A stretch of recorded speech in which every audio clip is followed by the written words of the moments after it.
এই দুনিয়া হচ্ছে সিজনুল লিল মুমিন। নবীজি বলছেন আর দুনিয়া সিজনুল লিল মুমিন, দুনিয়া মুমিনদের জন্য কারাগার। কারাগার মানে যেখানে আমি স্বতন্ত্র স্বাধীন নই। এখানে প্রশাসন অনেক ভাই বোন আছেন, তারা জানেন কারাগার কি জিনিস, আর যারা দুই একবার যাওয়া আসা করেছে ওরা জানে কি জিনিস। এখানে আপনার কোনো ব্যক্তি স্বাধীনতা নাই।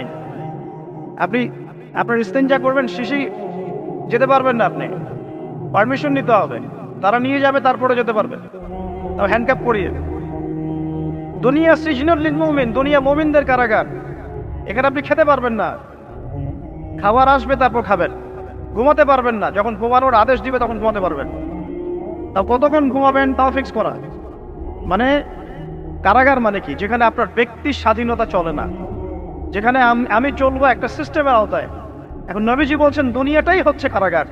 আর এই দুনিয়ায় কেমন করে আমি প্রবৃত্তির দাসত্ব করতে পারি, কেমন করে আমি আল্লাহকে বলে নামাজ বাদ দিতে পারি, কেমন করে জাকাত সেই কবে ফরজ হয়েছে, মিল ইন্ডাস্ট্রিজ ফ্যাক্টরিজ করেছি, জাকাত দেই না।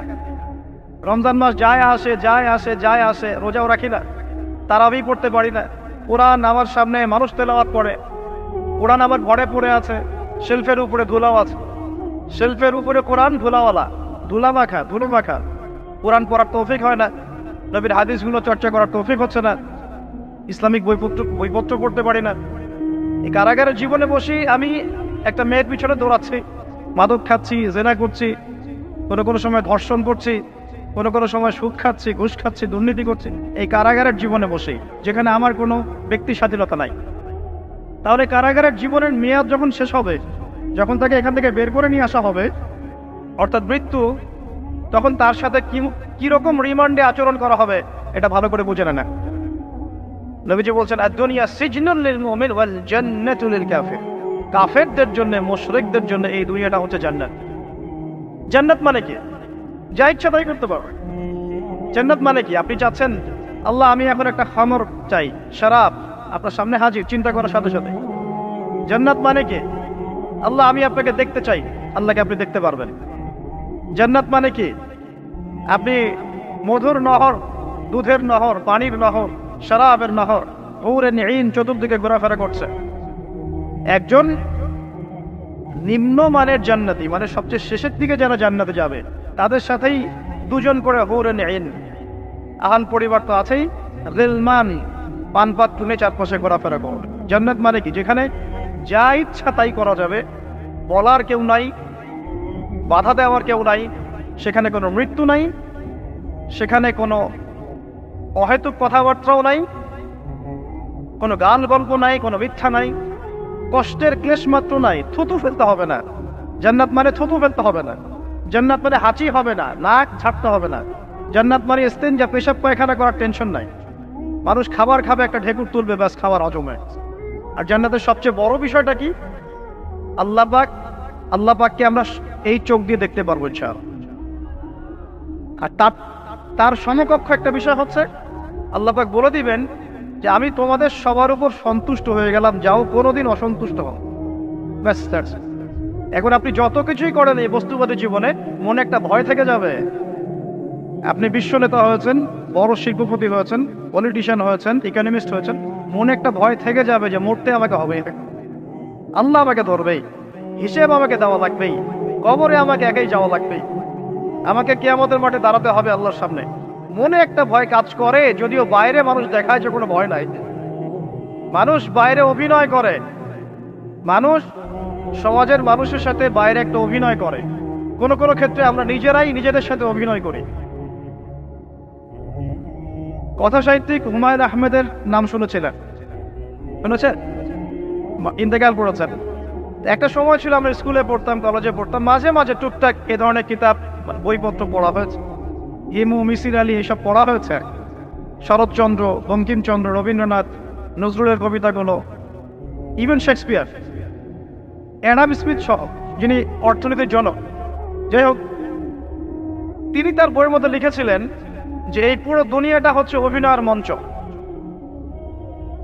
কথা সাহিত্যিক, তিনি বলছেন তার মতো করে এই পুরো দুনিয়াটাই অভিনয়ের মঞ্চ, আর আমরা সবাই নিজ নিজ জায়গায় অন্যের সাথে অভিনয় করছি।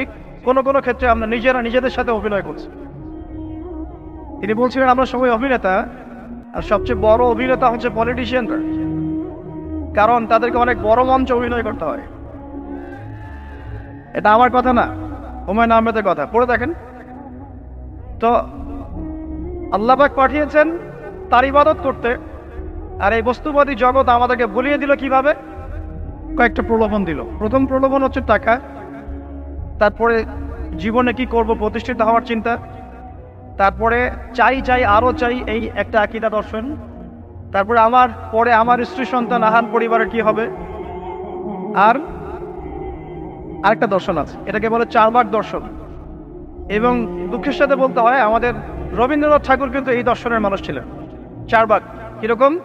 তার কবিতা পড়লে দেখবেন লেখা আছে, দুহাতে যা পাও হাত পেতে নাও, দুহাতে যা পাও হাত পেতে নাও, বাকির খাতা শূন্য থাক, বাকির খাতা শূন্য থাক। ঠিক চারবাক দর্শন, এটা ফিলোসফি পড়েছেন, এখানে অনেক টিচারও আছেন আমি জানি, তারা এই কথাগুলো বুঝবেন। চারবাক দর্শন কেমন? ঋণ করে ঘি খাও, ঋণ করে ঘি খাও, যতদিন বাঁচবে সুখে বাঁচবে, এটা হলো চারবাক দর্শন। তো দুহাতে যাবো হাত পেতে নাও, বাকির খাতা শূন্য থাক, মিল আছে না? ঋণ করে হলেও ঘি খান, যেভাবে হোক ঘি খান না, মানে ঋণ করে হলেও ঘি খান, যতদিন বাঁচবেন সুখে বাঁচবেন। তাহলে এই দর্শনগুলো বস্তুবাদী না? বুঝতে পারছেন কিনা? মেটেরিয়ালিজম, বস্তুবাদিতা, মানে আপনি চোখের সামনে যা দেখছেন এই দুনিয়া, যেভাবে অর্জন করে নেন, বাকির খাতা শূন্য থাক। ইসলামিক কনসেপ্ট এর টোটাল ডিফারেন্ট কনসেপ্ট। ইসলামের ঈমান, আকীদা, ইসলাম, পরকাল, মুহাম্মদ সাল্লাল্লাহু আলাইহি ওয়াসাল্লামের আদর্শ সম্পূর্ণ ডিফারেন্ট। আমরা বলি কি, এই দুনিয়াতে আমরা মুসাফির, দুনিয়াতে আমরা কি মুসাফির, কে কতদিন থাকবো কোনো ঠিক নাই। নবীজি বলছেন, হে আব্দুল্লাহ বিন ওমর, তুমি দুনিয়াতে মুসাফিরের মতো থাকো, সকালবেলা উঠলে সন্ধ্যার অপেক্ষা করো না, সন্ধ্যাবেলা হলে সকালের অপেক্ষা করো। দর্শনের মধ্যে কত পার্থক্য না, আকাশ পাতাল পার্থক্য না? এখন যদি এই বস্তুবাদী দর্শন নিয়ে আপনি চলাফেরা করেন, তাহলে তো আপনার লাইফের অ্যাম্বিশন হবে একটা ফ্ল্যাট, আর ওটা এনি হাও আপনাকে অ্যাচিভ করতে হবে, legal way or illegal way, আপনাকে অ্যাচিভ করতেই হবে, অ্যাচিভ করতেই হবে, যেহেতু আপনার মোটিভটা হচ্ছে মেটেরিয়ালিজম, বস্তুবাদিতা। আর নবী সাল্লাল্লাহু আলাইহি ওয়াসাল্লাম কি বলছেন? সকালে ঘুম থেকে উঠলে সন্ধ্যার অপেক্ষা করো না, সন্ধ্যা বেলায় থাকলে সকালের অপেক্ষা করো না। তুমি দুনিয়াতে মুসাফিরের মতো থাকো, তোমার যতটুকুতে দুনিয়া চলে যায় এতটুকুতে সন্তুষ্ট থাকো। নবীজি বলছেন, তোমরা হাঁটবে যখন রাস্তায় চলাফেরা করবে, তোমাদের উপরের দিকে দেখবে না যে তোমাদের উপরে কারা আছে, অলওয়েজ দেখবা তোমাদের নিচে কারা আছে, তোমাদের চেয়ে খারাপ কারা আছে। এক ভাইকে আপনি দেখবেন আপনি সুস্থ, তার হাত নাই। আরেক ভাইকে দেখবেন আপনি সুস্থ, তার চোখ নাই। এক ভাইয়ের পা প্যারালাইজড হয়ে গেছে, এক ভাইয়ের বডি প্যারালাইজড, একজন হার্টের রোগী, একজন ডায়াবেটিসের রোগী, আপনি সুস্থ আছেন, অথচ ওই ব্যক্তির অনেক টাকা পয়সা আছে, আপনার নাই। এখানে কে ধনী বলেন দেখি, আপনি না সে? আপনার সুস্থতা আছে। আরেক ভাইয়ের অনেক বড় বড় ফ্ল্যাটস, কিন্তু আপনার এতটুকু নাই, ছোট্ট একটা বাসা। আপনার কষ্ট লাগে, আমারও যদি এমন হতো। ওই বাসায় গিয়ে দেখলেন যে ইন্টারনালি সে ব্যক্তি সুখে নাই, তার পরিবারে অশান্তি, তার পরিবারে হৃদ্যতা ভালোবাসার বন্ধন নাই, আপনার পরিবারে আছে। একটা রিক্সাওয়ালা সারাদিন রিক্সা চালিয়ে 400-500-1000 টাকা আর্ন করে বাসায় চলে গেল, গিয়ে বাসায় আলু ভর্তা, ডিম ভাজা, ডাল দিয়ে ভাত খাচ্ছে, সুখে আছে, দিন বউয়ের সাথে গল্প করছে, চাঁদ দেখছে। আর সেই তো কবে আপনি ওয়াইফ কিনে চাঁদ দেখেছেন ঠিক নাই, আপনি টাকা অর্জন করার নেশায় বছরের পর বছর স্ত্রী থেকে দূরে আছে, দেখারই সৌভাগ্য হয়। আসলে সুখ কাকে বলে? সুখটা কি জিনিস? ঢাকাবাসীকে সুখ বোঝানো দরকার। সুখটা কি জিনিস?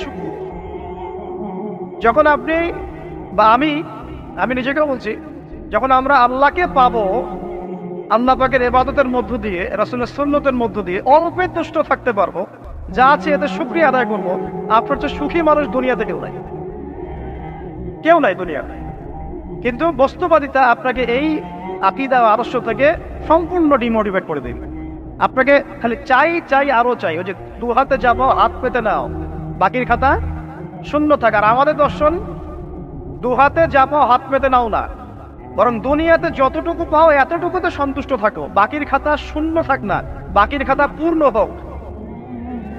মানে পরকালটা বাকির খাতা না, পরকালের বাকির খাতাটা পূর্ণ হোক। প্রয়োজনে দুনিয়ার সব চলে যায় যাক, প্রয়োজনে দুনিয়ার সব যদি চলেও যায় যাক, তারপরে বাকির খাতা কি হোক? পূর্ণ হোক। এটাই আল্লাহ রাব্বুল আলামিন সূরা আ'লার মধ্যে বলছেন, বাল তু'থিরুনাল হায়াতাদ দুনিয়া, তোমরা এই দুনিয়ার জীবনটাকে প্রাধান্য দিয়ে থাকো, ওয়াল আখিরাতু খায়রুন ওয়া আবকা, কিন্তু আখিরাত হচ্ছে সবচেয়ে উত্তম এবং চিরস্থায়ী। তো প্রিয় ভাই এবং বোনেরা যারা অযোগ্য শুনছেন, আজকে আমাদের প্রথম সবক হওয়া উচিত দুনিয়ার নেশায় আমরা না পড়ি। আল্লাহ পাক আমাদেরকে তৌফিক দান। এর মানে এই না আমরা দুনিয়ার প্রোগ্রেসে যাব না, অবশ্যই যাব, আমরা অবশ্যই যাব। পুরো ন্যাশন জাতিগতভাবেই আমাদেরকে এই ওয়ার্ল্ডের সমকক্ষ তো হতে হবে কি না? আমরা কি ওয়ার্ল্ডের সমকক্ষ হতে পেরেছি?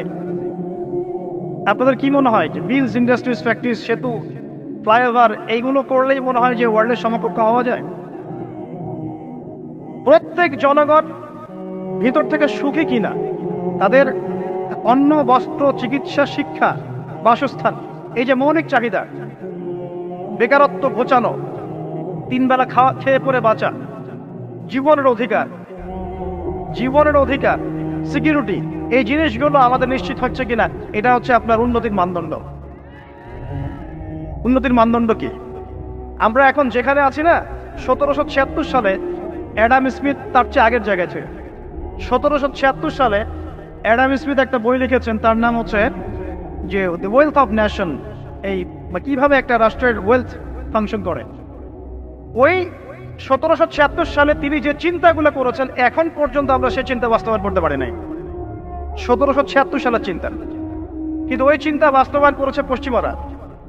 পশ্চিমা সভ্যতা যেটা আপনি দেখছেন দাঁড়িয়ে আছে, এই একটা বইয়ের উপর দাঁড়িয়ে আছে। যেমন একটা এক্সাম্পল দিই, আলোচনা আর কঠিন হয়ে যাবে, অন্যদিকে যাব। আমরা মনে করি যে অর্থনীতি আমরা নিয়ন্ত্রণ করব, ঠিক আছে, অর্থনীতির পুরো বিষয়গুলো আমরা নিয়ন্ত্রণ করে আমরা সমৃদ্ধি নিয়ে আসবো। আসলে বিষয়টা কি জানেন? অর্থনীতির নিজের একটা ফ্লো আছে, ও নিজেই নিজেকে নিয়ন্ত্রণ করে, এবং তার উপর একটা ইনভিজিবল হ্যান্ড থাকে, অদৃশ্য হাত, যেটা আমরা বলি আল্লাহ রাব্বুল আলামিন। আল্লাহ রাব্বুল আলামিন এই পুরো অর্থনীতিকে নিয়ন্ত্রণ করেন। আমরা যখন সেটাকে ইন্টারফেয়ার করতে যাব, তখন ইকোনমি কলাপস করে যাব। এই যে করছে কলাপস।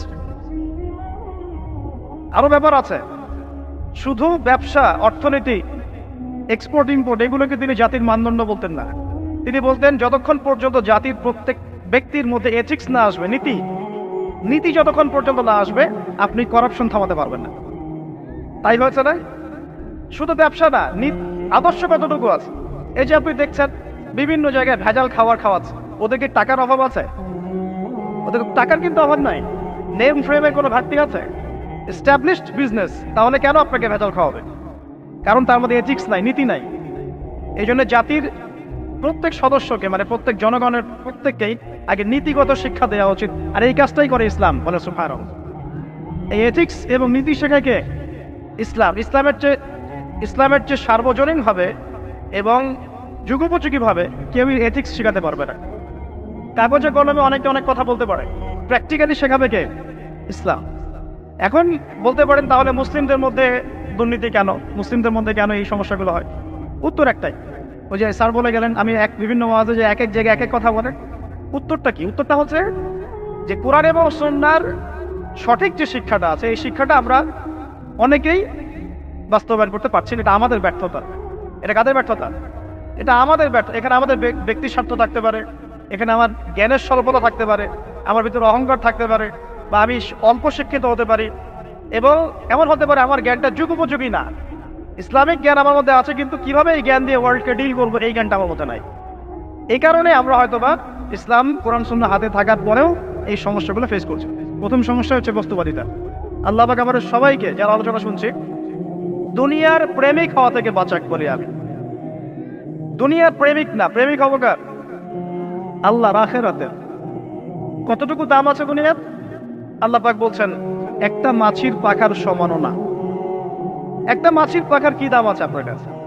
আল্লাহ পাক বলছেন পুরো দুনিয়ার দাম আমার কাছে যদি একটা মাছির পাখার সমান হতো, তাহলে এই দুনিয়াতে কোনো কাফের মুশরিক পানি পান করতে পারতো না।